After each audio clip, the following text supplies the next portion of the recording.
So we'll go ahead and get started. Again, thank you for joining today's webinar hosted by us here at Cape Fear Solar Systems.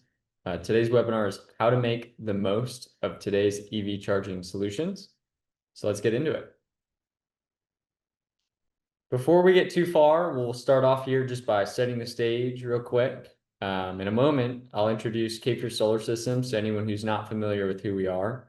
And then I'll also pass it over to my colleague, Tom Honey here to introduce himself. Then we'll dive into some of the details behind the differences in AC versus DC charging. We'll talk about managing your charging home. We will talk about charging at home and the electricity costs that come with it, what's ahead, how to get started with our team if you're interested in having a charger installed. And then finally, we'll finish it off with some Q&A with Tom here as well. So again, if you have any questions that you'd like to submit along the way, please do so via the Q&A at the bottom of your screen. We'll try to field as many questions as we can at the end of our time today. And so on that note, just to, again, give anyone some background on who we are, I know many of you have probably attended our webinars in the past, or you may already be a customer of ours, a member of our solar community here in the Southeast.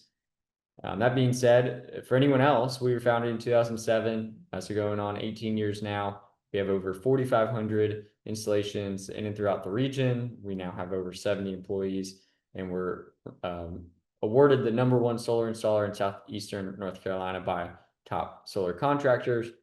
And we are a solar, battery, and EV charging solutions installer, turnkey installer here out of Wilmington. And on that note, I will go ahead and pass it over to my colleague, Tom, to introduce himself. And Tom, you're going to have to just unmute real quick.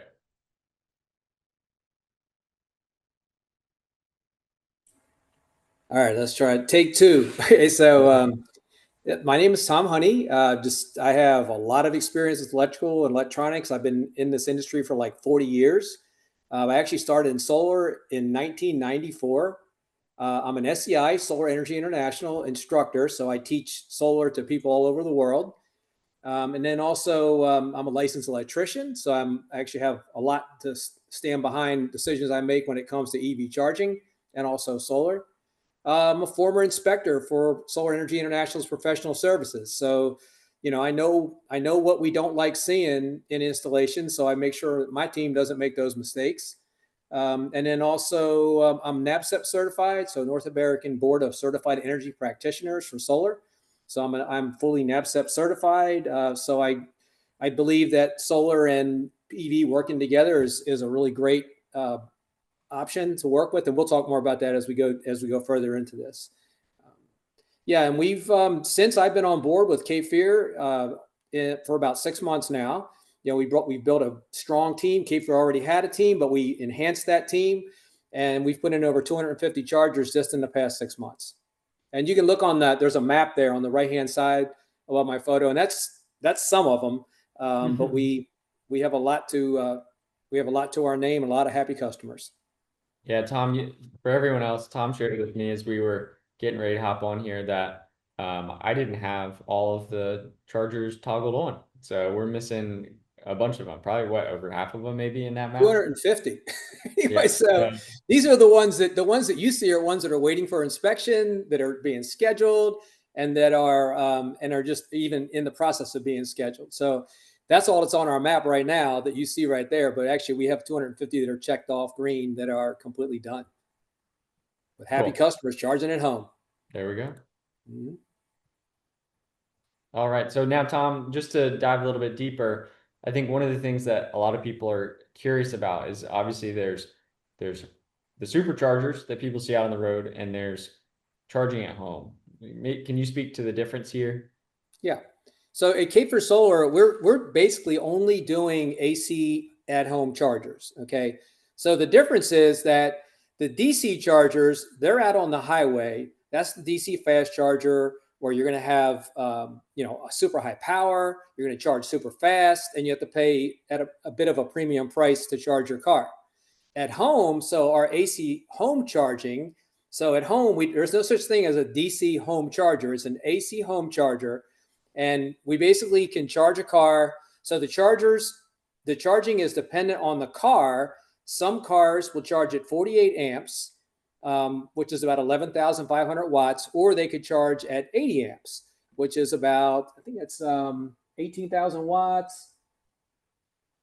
Yeah, 19,000 watts or so. Okay, so it just depends on the vehicle, and that number is basically determined by the vehicle itself.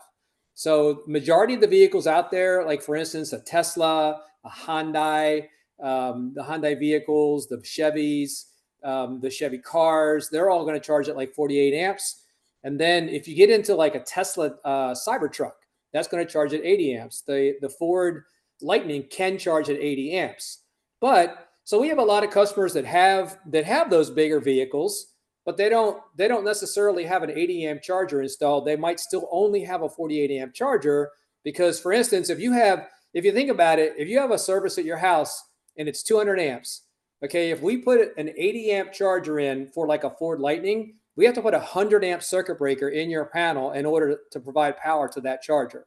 So very often those customers will say, hey, just put in a standard 48 amp charger. And the only thing that's going to do is just change the amount of time that it takes them to charge the car. So the more amperage that we can throw at the car, that the car will actually be able to utilize, the quicker it will charge. So the 48 amps is fine for most vehicles. You know, people go out, they drive around all day, they come home, they can charge it all night. The next day they go out and they're at 100% and ready to go, or whatever percentage they want to charge their car up to. So there's also, most of the cars come with it's a level 1 charger really. It does plug into the car, but it's only 120 volts. So we just plug into a standard 120 volt receptacle in a house. That would be in a garage or wherever. And it's going to give most cars about 4 miles an hour for charging. Pretty much nobody's happy with that. So anyway, so most people want the 240 volt ability. So that's where we actually bring out 240 volts, and then we can go to it. We can either hardwire a charger, which means we take that 240 volts directly to the charger, and then the charger will be rated either 48 amps or 80 amps, or we could put an outlet in. So it's called a NEMA 1450 outlet, kind of like a dryer outlet. And that would allow us to provide like 40 amps to a car. But your charger that you're going to use would actually have to plug into that. So you'd have to have a unit that would be able to plug into this outlet. So the only difference there between, we're talking about 40 amps max charging capability to 48. It's just a few miles an hour. It's not that big of a deal. So a lot of times we'll recommend to people who are renting or someone who thinks they're just going to be at the house for a short time, we'll say, hey, put an outlet in, put the charger on the wall. You can take the charger with you. So there's a couple of schools of thought. The other school of thought is just put a charger in, it'll add value to your house. So we kind of go both ways on that one. So also I want to go on to the next thing here, which is actually the charger, when it comes to AC, is actually on the car.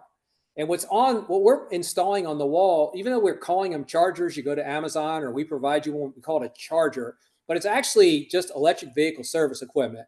What's going on really is just power's coming in and then power's going out to AC power is coming into the charger or the unit, the unit, and then to the car. And then the car on board takes that power, which is AC alternating current, the normal house power, and it converts it to DC, which is what a battery is, because the car has a battery in it, and batteries are direct current or DC. So the charging and all is actually taking place on the car.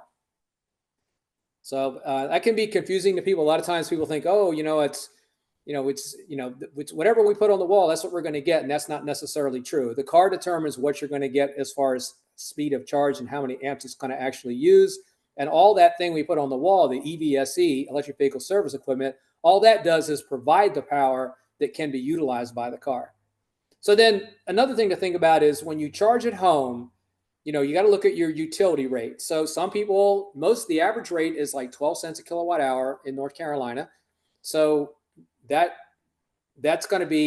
something that's important. So if you charge at home, you're going to be basically, you own 12 cents a kilowatt hour. Now we're going to eventually down here, we're going to show you what that means as far as costs for charging a car. But for now, let's just go with 12 cents a kilowatt hour. If we go out on the highway and we charge, okay, so the chargers, the DC chargers that are out on the highway, the big equipment, DC fast chargers, they generally can provide like 50 kW to 300 kW or 400. I actually was at one today that does 400 kW, but it didn't really matter because my Rivian can only do 1,000 or 125 kW. So so the limit there is actually limited by the car. So the other thing is that so the superchargers, that's what's called, we call DC fast chargers. So the charge or the cost of charging out there as compared to the house. So the house, you're doing whatever the utility rate is, 12 cents a kilowatt hour or whatever. Out on the highway, you could be anywhere from 40 cents a kilowatt hour to $1 a kilowatt hour. So you would have to actually check with whoever it is your network you're charging on, whether it's the Tesla network, Electrify America, EVgo. I actually charged today at an Iona network, and it was 25 cents a kilowatt hour. That was pretty awesome. Anyway, so you should take a look at that when you're out on the highway.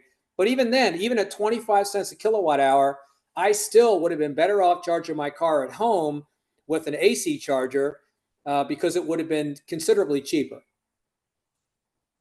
So let's see here. Yeah, so one of the things that I've seen, because I own 3 electric vehicles. My family drives them. My daughter goes to college with one. My wife goes back and forth to Costco with hers, and then I run around and down to Cape Fear Solar and all over in my vehicle. So what I've seen with DC fast charging out on the highway, it seems like the DC fast charging companies like Electrify America, Tesla, they're really trying to keep parity or close to it with gasoline, thereabouts. It's not so if you bought your electric vehicle because you wanted to reduce your cost for energy to go down the road, basically, then you're probably not going to, if you're out using DC fast chargers, you're not going to decrease your costs. At best, you're going to have parity, or it'll be the same as if you just had a gas-powered vehicle. So that's another reason where there's an advantage to charging at home with your AC charger. So then moving on to the vehicles. So it makes a big difference on what vehicle you have.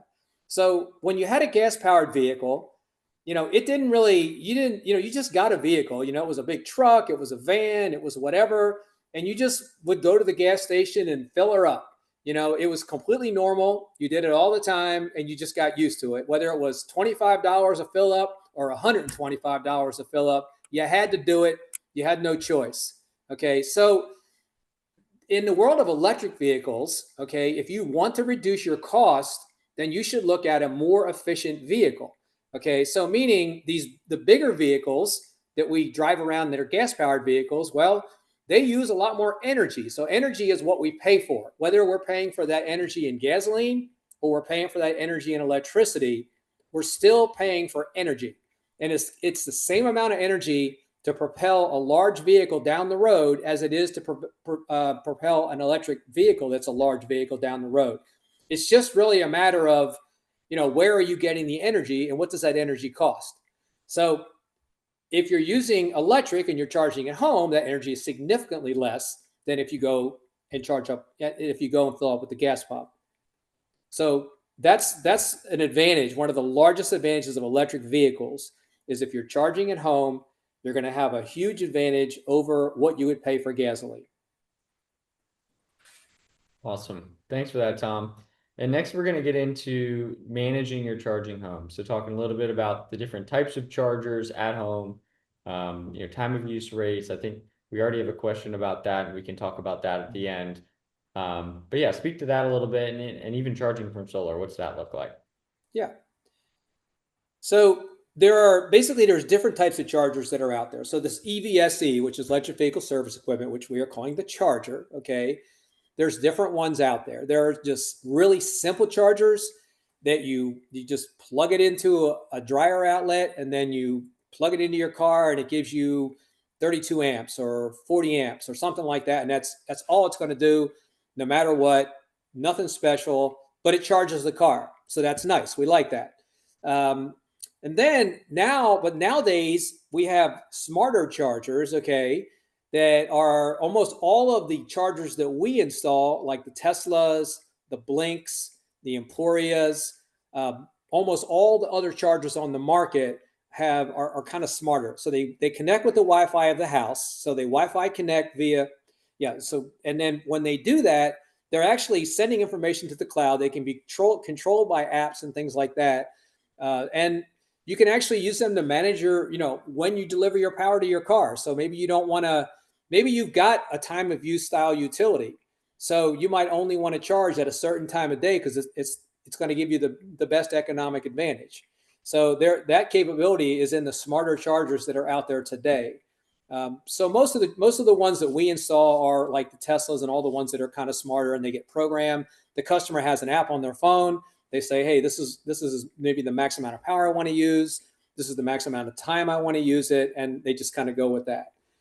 So additionally, nowadays we have chargers that can actually, not just manage time of use, they can reduce their amperage, so that you can kind of manually reduce your amperage to match, let's say, your PV production. So whatever you're making in PV, you could manually dial back your car so that, like, for instance, in my house, I have like 14,000 watts of solar at my house. And I know that a certain time of day, I'm going to be pushing out maximum amount of power out of my PV system. And I'm going to push it towards the grid, or well, to the house, and then off to the grid if I don't use it all. So in that time frame, I want to dial up the amperage on my charger so that my car gets the most out of it. So that's one way that's kind of a manual way to do this. Now there's better ways than that, but that's how I did it for years, this manual method. And now I have a charger that actually can, which we're going to talk about a little bit in a few more minutes, that will actually match. So the Emporia, so in the next, to the right there on the slide, I talk about the Emporia charger. There's actually some extra features in that where you can actually, you can manage your energy. So one of the things about that is that, let's say you have a service panel you only have 100 amps of power in your service panel available. So it's not a 200 amp service, it's a 100 amp service. Then you could actually put in an Emporia, and there are a couple of the chargers out there that can do this too. And it can monitor the main power coming into the house and make sure you don't exceed the power rating of your service. So that's a great advantage of the Emporia. A second great advantage of the new Emporia Pro series type charger is that you can, if you have solar, you could actually enable a feature in there that will allow your car to charge only by excess solar. And so this charger, I've never seen this before, but it's super cool. I have it at my house, so I have seen it now, but I hadn't seen it until the Emporia did it. Literally, the charge will dynamically change based on the amount of power that would have been delivered to the grid.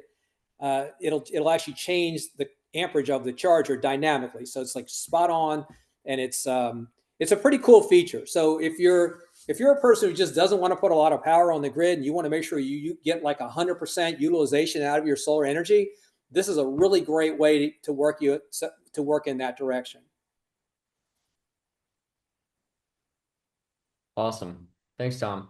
Oh, okay. So let me just go back one bullet point. Having solar Sure. offsets the increase of usage that's shifted over the charging of home. Okay.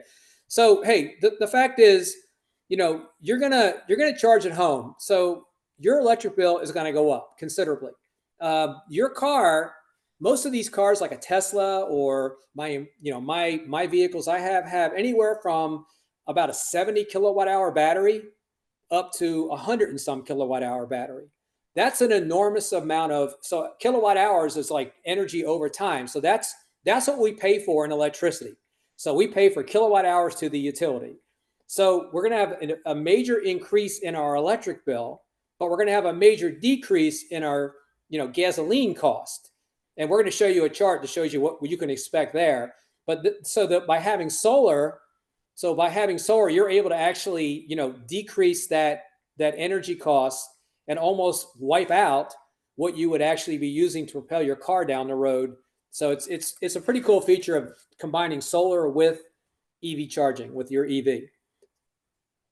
And I think this chart and this slide here, Tom, speaks really just to that point. Yeah. Okay. Yeah. So charging, like we were saying, charging your EV at home is going to be a whole lot less than filling up your tank with gas. No question about that. I mean, I've been driving EV since 2018. I mean, I noticed it right away, and I'm like, oh my gosh, I can't believe it. This is like 1/3 the cost of, charging, of going to the gas. I mean, I've hit the gas forever, and I couldn't believe it. So anyway, so just, like I said, keep in mind that that cost that for the electricity is going to be shifted to the utility bill. So utility bill is going to go up, but gas bill, the gas powered or petro is going to go to zero. So that's pretty exciting. Unless you have a hybrid, then you might only get like 40 some miles on a charge. But we have a lot of customers that have the hybrid plug-in hybrid vehicles, and they're like, hey, you know, it's like, hey, we're not using any gasoline, and we are doing like 40 miles out and back during the day, and that's great. And to me, that is a hybrid is a great stepping stone into the world of a fully electric vehicle.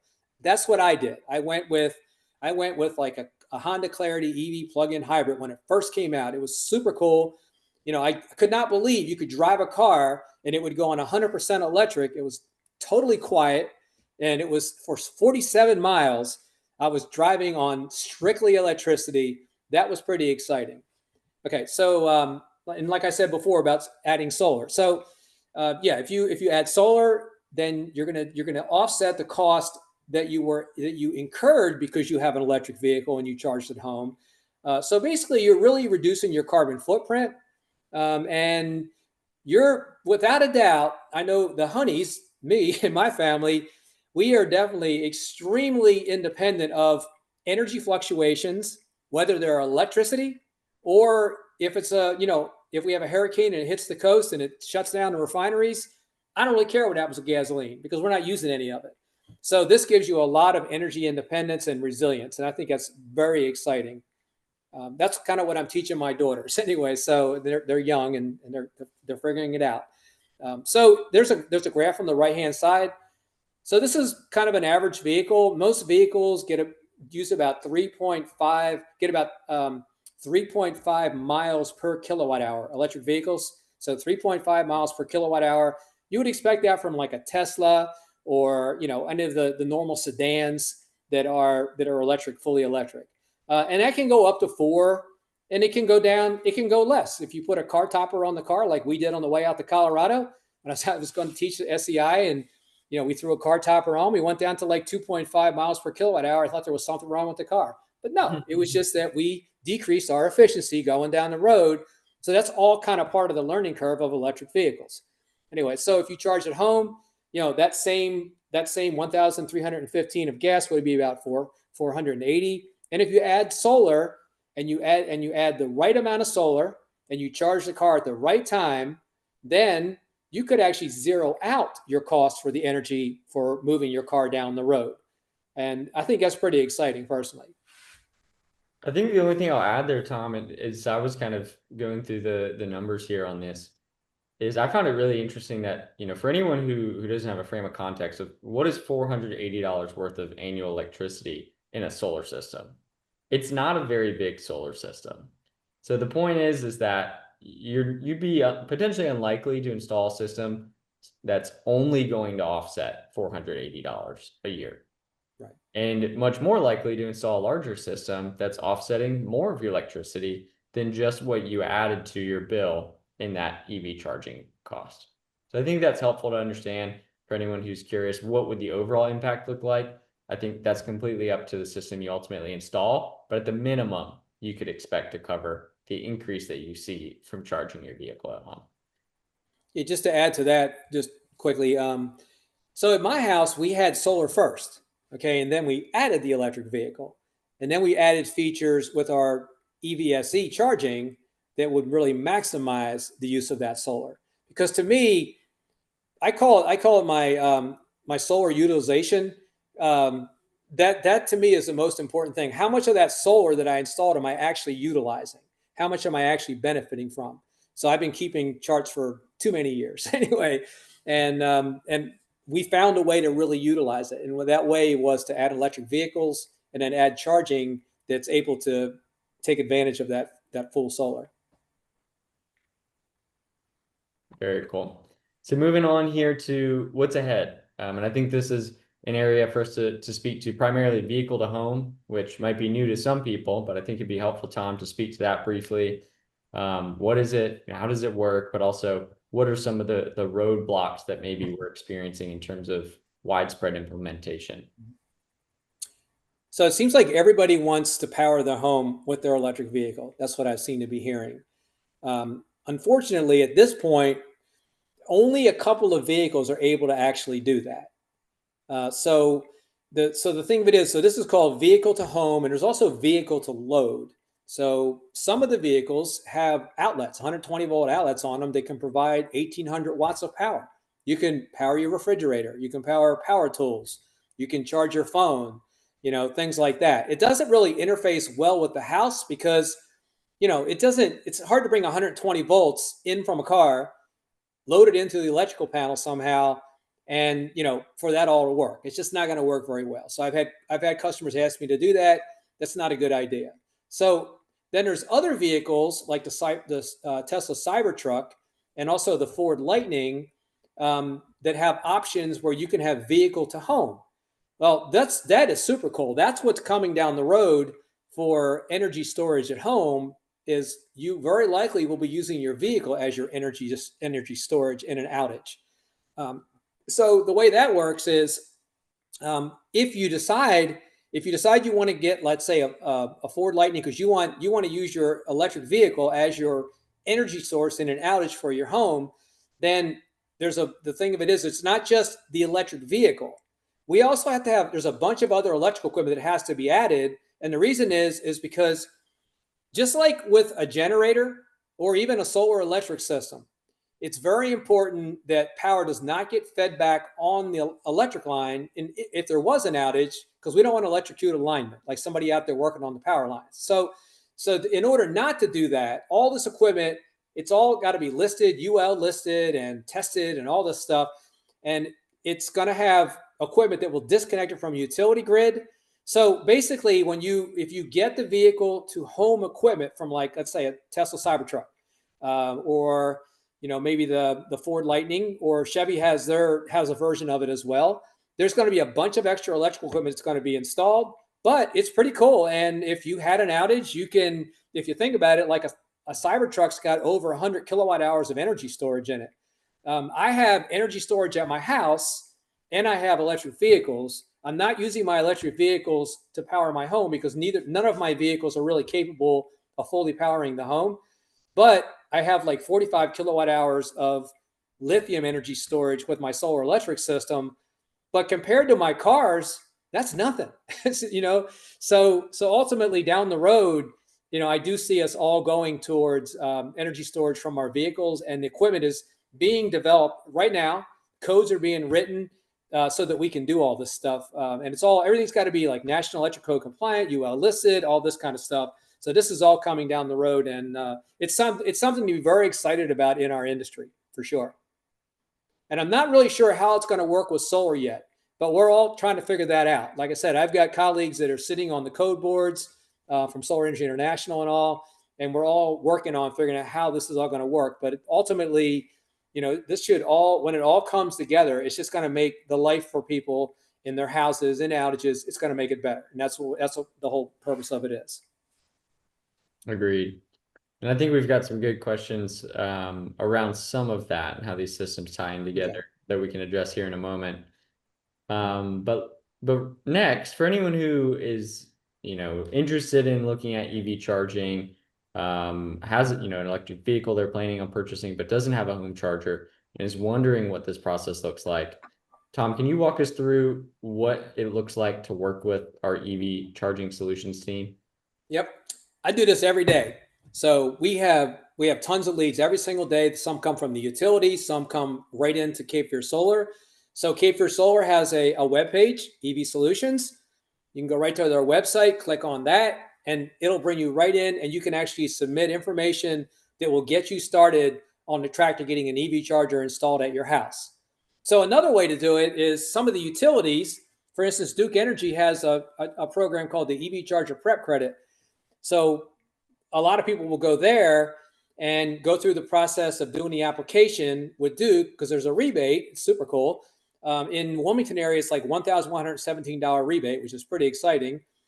They pay it. We are a Duke Energy preferred contractor, authorized preferred contractor. So what ends up happening is we're in that program. So if you go into Duke's website and you click through. We can help you with that for sure.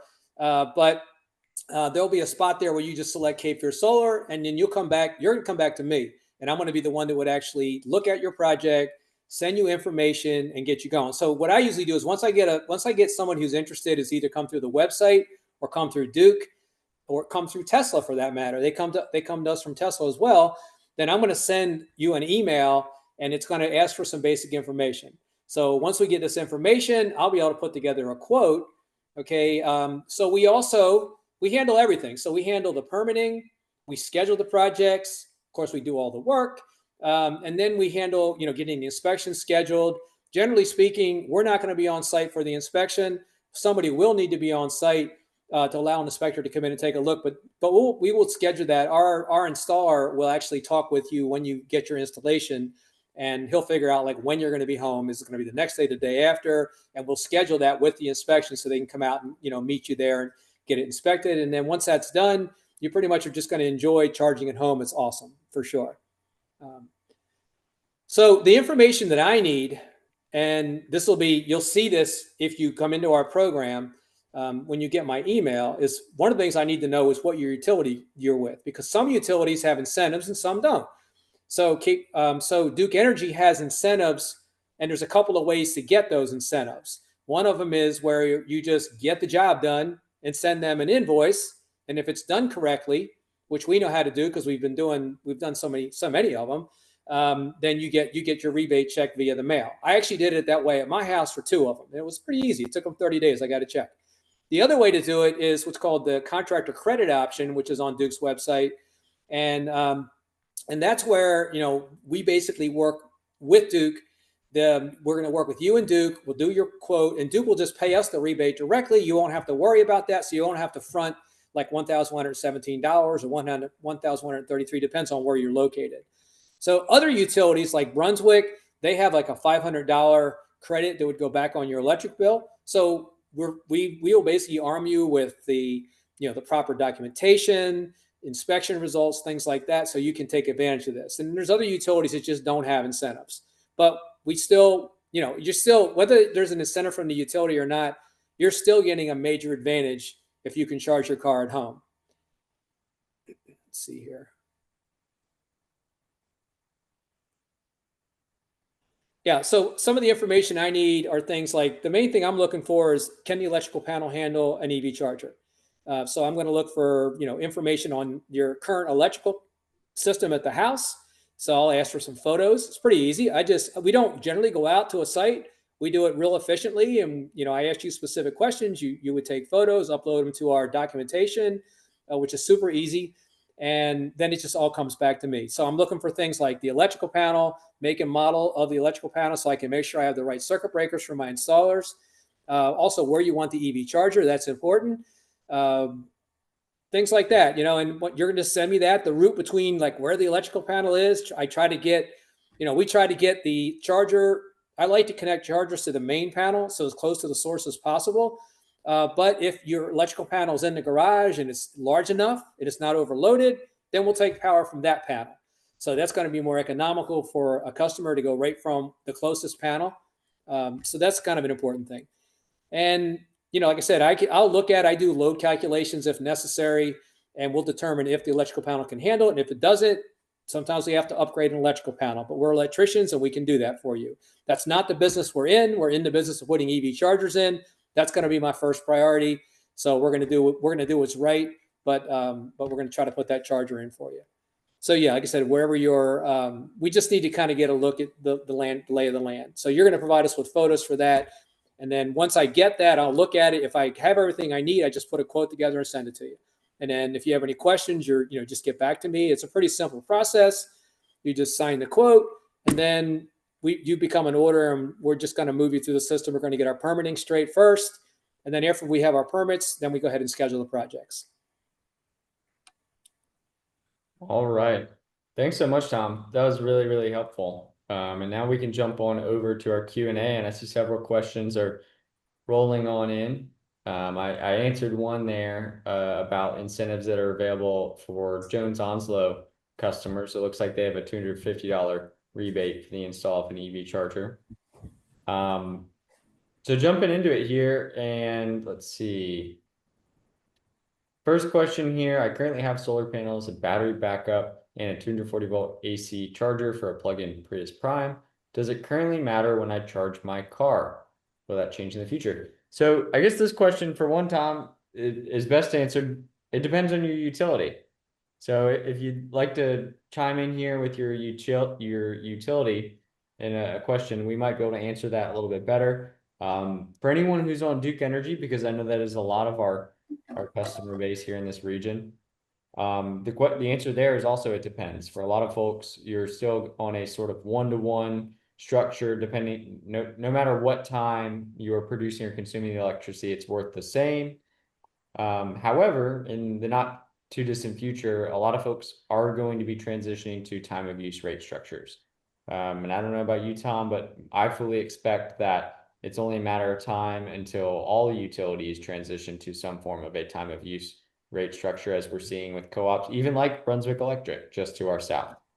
Yeah. Well, I mean, there's utilities. Even I'm closer to the center of the state, where there's actually incentives like 4 cents a kilowatt hour to charge. So people are just shifting when they charge, but that's generally at night.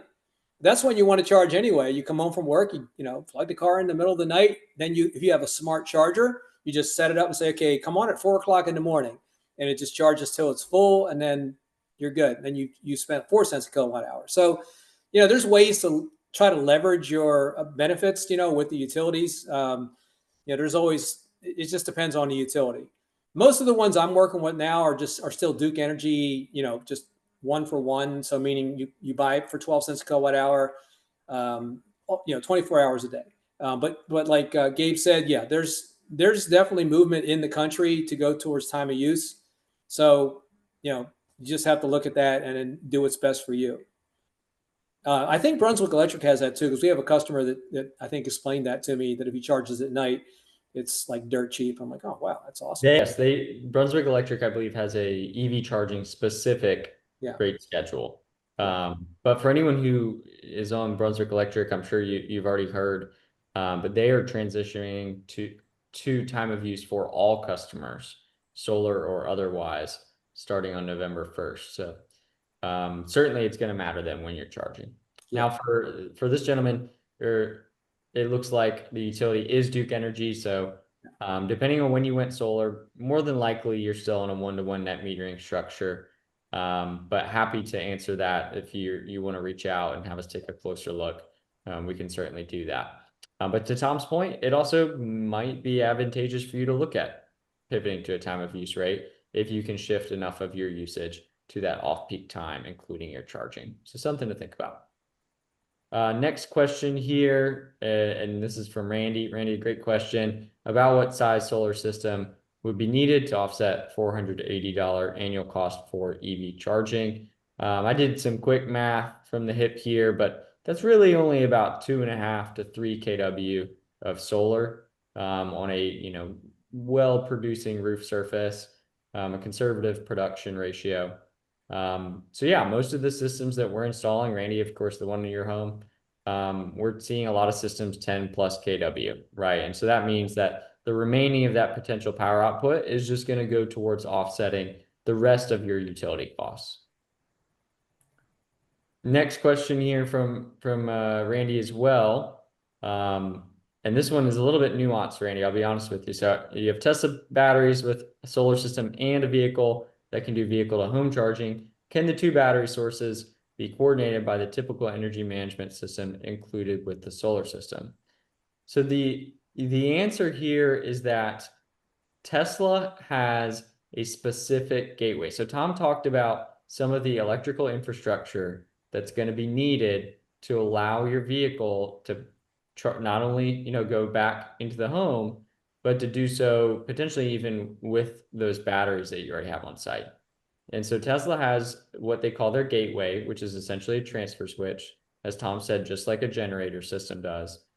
But their gateway product that's traditionally installed does not cooperate with your vehicle. They have a special version of their gateway called the Gateway 3V that is necessary to be able to allow for that sort of bi-directional charging, that vehicle to home. So that might be something worth exploring, talking about more, but that is a component of the system that in theory could be utilized as sort of a cohesive system with the existing batteries in your vehicle, but would need some material to be swapped out. And do you see anything differently there, Tom? No, that's 100% right. Yeah, that makes sense. Awesome. And so then jumping, this was hopefully a good one for you, Tom. Purchasing a Lucid Gravity with battery capacity of 123 kilowatt hours. Will the Emporia charger work with this vehicle? Absolutely. So the Lucid, I think, does 80 amps. You have to check. So what you should do is check your specifications for your car. What is the AC charging amperage for that car, or amperage and wattage? Okay. So it'll give you one or the other or both. Okay. So I believe the Lucid does 80 amps, and you can get an 80 amp charger with your Lucid. You can buy it through Lucid. So then it will charge at 48, or it'll charge at 80, it'll charge at 32, but it won't charge any more than its maximum capability. So like I mentioned before, I do have Lucid customers, and they gave me the Lucid charger. It was 80 amps, so we had to go and we had to run a 100 amp circuit to that charger, and that's fine. We can do that. That's not so that all really just comes down to, how much time do you have to charge? Do you want to whip in there, charge in a couple of hours, and get right back out on the road? Or are you okay with pulling in at night and charging your car for 8 hours at night at 48 amps? The Lucid, I mean, that's a super efficient car. So I'm just saying it's like, you have options there. But yeah, the Emporia will only charge up to 48 amps. I think that was your question too. There's not an 80 amp Emporia yet, but they're working on it. But like I said, Lucid has an 80 amp charger. Awesome. That's super helpful. And then some additional question here from Randy. I'm still shopping for an EV, but wanted to proceed with installing the home charger now. Has Tesla batteries, uses the Tesla app for monitoring of that system. With that in mind, is the Tesla home charger, is that the best choice for a charger? I imagine that obviously allow monitoring of it all in one place. Or is there another option out there that makes more sense, or what is your advice there, Tom? Well, if you're going to get a Tesla, then you want to definitely use the Tesla charger. But there's also there's a Tesla wall connector, which has the NACS, which is the North American Charging Standard, which is the Tesla plug-in standard. And then there's the CCS/J1772, which is all the other cars. Now, a lot of the manufacturers are now moving to the NACS Tesla standard, but they're just sort of starting to come out, like Kia, Hyundai, Ford. They're moving that direction with their plugins. But anyway, so back to that question. So there are two Tesla chargers.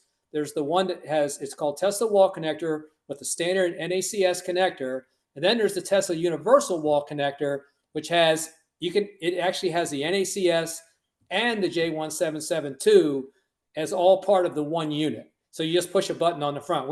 I actually recommend my team all the time to just install the Tesla universal wall connector, because then you've got it covered no matter what.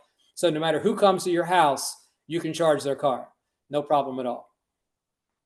I agree, Tom. I think that makes the most sense. Just put the universal in and you're covered. Yeah. Great. So question here, Tom, you touched on the Rivian briefly. Is there a specific charger that you'd recommend with the Rivian? Does Rivian have their own charger? No, well, I don't think they have an AC in-home charger. Not yet. I think that, you know what, they might though. I shouldn't say that. I think we need to do some research on that one.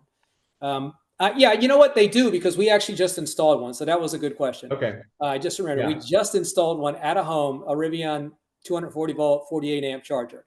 So the Rivian charges at 48 amps max. So any level 2 charger that goes to 48 amps will charge at Rivian. Yeah. So as far as chargers that I would prefer to charge it with, any level 2 charger is fine. If you get, I'm charging mine with Emporias, but like I said, now the Tesla Universal Wall connectors out there, I recommend that to everybody. It's great, works great. But the Emporia is nice too. We sell those, and I think they're slightly more economical. They work great. They have a super cool app, so I like them too. That's a good point, Tom. You mentioned being a little bit more economical. I mean, I'm looking here at Rivian's website. I see the charger. I'm reading the specs. I see the price on it. And to be honest with you, I know Rivian makes an awesome, awesome vehicle, Sure. super cool. But there doesn't appear to be anything special about this charger compared to, the Emporia or anything else that's out there. And to your point, I think that there are some additional features in some of those products that you're typically recommending that some of these products may or may not have, but that you're kind of in some ways maybe paying for the logo on the charger itself. Definitely. No doubt. But some people just not, just to kind of be devil's advocate on that one. Some people are like, I got a Tesla, I want a Tesla charger. I hear you, and I Yeah. wouldn't blame them for it, Yeah. right? It's like, yeah, Um, yep. yeah. Hey, man. I mean, the Rivian logo is a cool logo, so. So we've settled on, for our charger that we offer other than the Tesla. So I don't actually provide Tesla chargers other than Duke rents them out through us. So we have rental chargers for Duke that are Teslas. We don't actually stock Tesla chargers, but we do stock the Emporias. But we settled on those because we started doing this like 4 years ago. I've been doing these for like about 4 years, and we just started. We had so many customers that were giving us the Emporia to install. We're like, well, let's check this out. And I'm a Navy electronic engineer, so I'm like, well, let me tear this apart, see what it looks like, see if it's any good. Works great. So, and it does everything it's supposed to do. So we started stocking them for Cape Fear Solar. So now we just have them in stock, and that's my go-to. The nice thing about that is my guys are extremely good installing it because they do them all the time. So we're in and out. It's less, inconvenience for the customer. We're not trying to, figure anything out from scratch, which is pretty nice. Perfect. So it looks like probably last question here, Tom, is, can the Tesla universal charger charge at 80 amps, provided the capacity is available in the home electrical system? And No. I think the answer is yes. I think it's no, right? Well, Tesla does make an 80 amp charger because they have to have something to charge the Cybertruck. So they have an Mhm. 80 amp charger for that, but it's not the Tesla Universal and it's not the Tesla wall connector. It's a special Interesting. one that does 80 amps. There you go. Cool. Yeah, it doesn't look like they have any information about it. It must just come with the vehicle. Um, cool. Well, I believe that's all we have for today. And I really appreciate everyone's time, everyone for joining along today. Tom, again, thank you to you and the team. I guess the last thing that I do want you to share is, we're headquartered down here in Wilmington. We operate about 2.5, 3 hour radius of Wilmington. But I think it's important to share your operation, where you're out of, and the service area of our EV charging division. Yeah, so we actually service we at Cape for Solar, we have a big chunk of the state because we service all the way from Charlotte up to Hickory, all the way to Mount Airy, and then we come all the way to the ocean. So we have an install crew that's all Cape for Solar people that's in the center of the state, but we also have the guys out in Wilmington, and they all work basically with my instructions. So, we're not disjointed or anything like that. We have it together, and we're doing the best we can to get as many EV chargers out of there as possible.